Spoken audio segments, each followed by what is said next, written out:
창세기 4장 1절부터 읽어보겠습니다.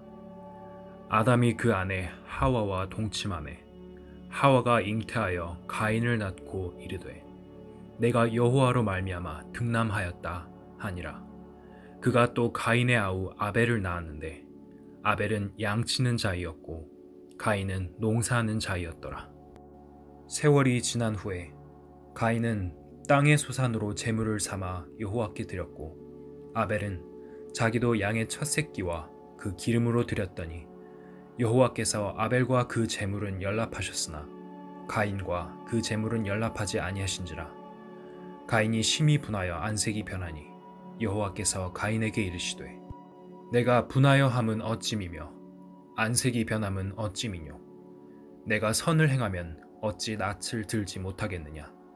선을 행치 아니하면 죄가 문에 엎드리느니라. 죄의 소원은 내게 있으나 너는 죄를 다스릴지니라. 가인이 그 아우 아벨에게 고하니라. 그 후 그들이 들에 있을 때에 가인이 그 아우 아벨을 쳐 죽이니라. 여호와께서 가인에게 이르시되 내 아우 아벨이 어디 있느냐. 그가 가로되 내가 알지 못하나이다. 내가 내 아우를 지키는 자니이까. 가라사대 내가 무엇을 하였느냐. 내 아우의 핏소리가 땅에서부터 내게 호소하느니라. 땅이 그 입을 벌려 내 손에서부터 내 아우의 피를 받았은즉 내가 땅에서 저주를 받으리니. 아담과 하와가 아들을 낳았습니다. 하나는 가인이라 이름을 지었고 나중에 낳은 아들의 이름은 아벨이라 지었는데 형 가인은 농사를 짓는 사람이었고 동생 아벨은 양을 치는 사람이었습니다. 그들은 농사를 짓고 양을 쳐서 얻은 것으로 하나님께 제사를 드렸습니다. 하나님께 제사를 드린다는 것은 하나님께 예배 드린다는 뜻입니다. 가인은 농사지은 곡물로 제사를 드렸습니다. 가인으로서는 공을 많이 들이고 애를 써서 얻은 땀의 결정체인 곡식을 하나님께 드린 것입니다. 하나님을 섬기기 위해서, 하나님께 예배를 드리기 위해서 공들이고 정성 들여서 하나님이 기뻐하리라 생각하고 바쳤는데 정작 하나님은 받지 않으셨습니다. 반면에 아벨이 양의 첫 새끼와 그 기름으로 제사를 드리자 하나님께서 그 제사를 받으셨습니다. 이 이야기는 종교와 성경의 가르침이 근본적으로 반대라는 것을 뜻합니다.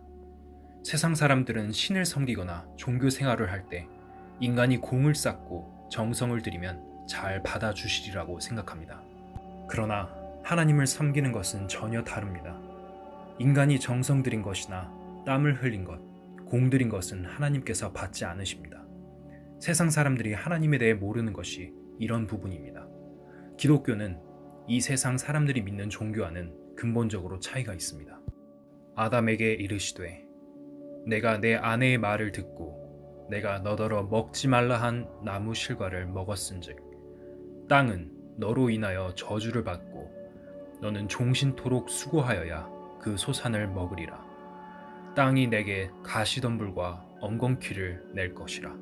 너의 먹을 것은 밭의 채소인즉 내가 얼굴에 땀이 흘러야 식물을 먹고 필경은 흙으로 돌아가리니 그 속에서 내가 취함을 입었음이라. 너는 흙이니 흙으로 돌아갈 것이니라 하시니라. 아담과 하와가 선악을 알게 하는 나무의 실과를 먹는 죄를 지었고 그 결과로 이 땅은 저주를 받았습니다. 땅에 저주가 내려서 이 세상이 고통스럽게 되었습니다. 가인의 재물은 땅에서 났기 때문에 저주의 열매입니다. 농사를 열심히 지어서 땀 흘리고 애를 써서 가꾸었을지라도 그것은 저주의 열매였던 것입니다. 사람의 의, 사람의 선은 하나님이 가장 싫어하시고 받지 않으십니다. 자기가 생각할 때는 의로울지 몰라도 하나님께서 보실 때는 오직 죄뿐입니다. 가인은 하나님을 너무 몰랐고 자신을 몰랐습니다. 자신은 죄인이고 하나님은 온전히 거룩하신 분인데 자기가 만들어 바치는 것을 하나님께서 받으시리라고 생각했던 것입니다. 그러나 하나님께서는 그것을 받지 않으셨습니다. 그뿐만 아니라 가인의 행동은 하나님 앞에 큰 죄가 되었습니다. 세상의 모든 종교는 아담의 육신, 즉 흙에서 나온 것이기 때문에 아무리 선하게 보일지라도 전부 죄입니다. 하나님 앞에 용납될 수 없습니다. 하나님께 바칠 수 있는 것은 피를 흘리고 죽어야 하는 것뿐입니다. 아벨은 양의 피를 흘려 바쳤기 때문에 하나님께서 그 제사를 받으셨습니다. 무엇이든지 하나님 앞에는 죽음을 통해서 바쳐질 수 있는데 그 죽음은 심판이라는 뜻이 있습니다. 과거에 저는 방송국에서 근무하면서 방송 설교를 했습니다. 한 번은 농사를 열심히 지어서 11조를 바쳐도 구원받지 않았다면 하나님과 상관이 없다는 설교를 했더니 어떤 사람이 편지를 보내왔습니다. 도대체 그것이 무슨 소리냐는 것입니다.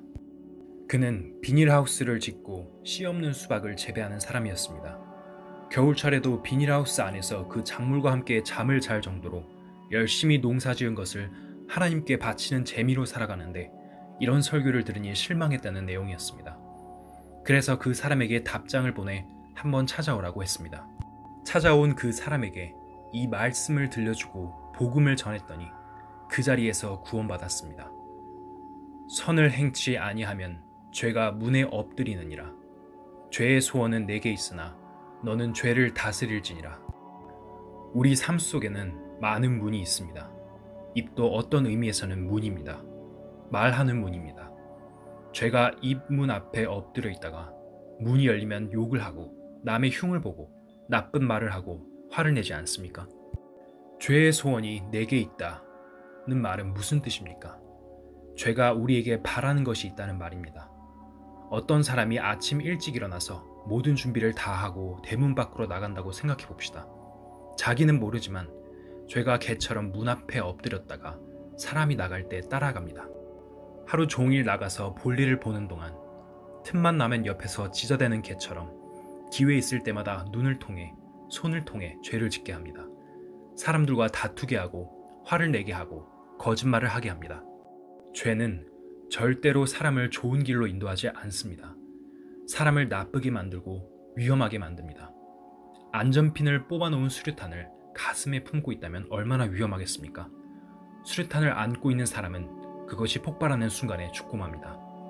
사람들은 수류탄이 위험하다는 것을 잘 알기 때문에 안전핀을 뽑으면 손에 들고 있지 않고 당장에 집어던져 버립니다. 그런데 사람들은 수류탄보다 더 무서운 것을 안고 있으면서도 위험한 줄 모릅니다. 그보다 더 무서운 것이 무엇입니까? 죄입니다. 수류탄은 터지면 육신을 죽일 뿐이지만 죄를 안고 있는 사람은 그 죄 때문에 지옥으로 가게 됩니다. 만일 내 마음속에 죄가 있고 또 죄를 지은 사실이 있으면 그 죄가 나와 함께 내 안에 있는 것입니다. 안전핀을 뽑은 수류탄을 빨리 던져버리듯이 그 죄를 던져버려야 합니다. 그 죄를 그냥 가지고 있으면 얼마 있지 않아 지옥에 가게 됩니다. 그런데도 사람들은 입으로 먹으면서 말하면서 눈으로 보면서 귀로 들으면서 죄를 짓고 죄 가운데 살아도 그냥 재미있고 아무렇지도 않게 편안하게 살아갑니다. 어떻게 그처럼 어리석고 미련하고 무지할 수 있습니까? 그래서 하나님께서 가인에게 죄가 너를 따라다니니 그 죄를 다스려라. 죄를 멀리하고 통제하라. 죄에게 짓눌리지 말고 지배하라 라고 말씀하셨습니다. 성경은 하나님께서 우리 인간들에게 주신 축복의 약속들이 담겨 있습니다. 그러나 인간이 읽어서 그 뜻을 알 수 없다면 그 자체가 모순입니다.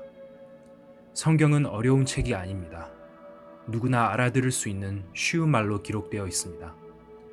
정말 성경이 전하는 내용을 알기 원하는 사람이라면 성령님은 그 사람을 성경 속으로 안내하여 깨닫게 해주십니다. 성경은 사실이다. 온라인 강연회에 초대합니다. 댓글에 초대 링크를 달아두었습니다.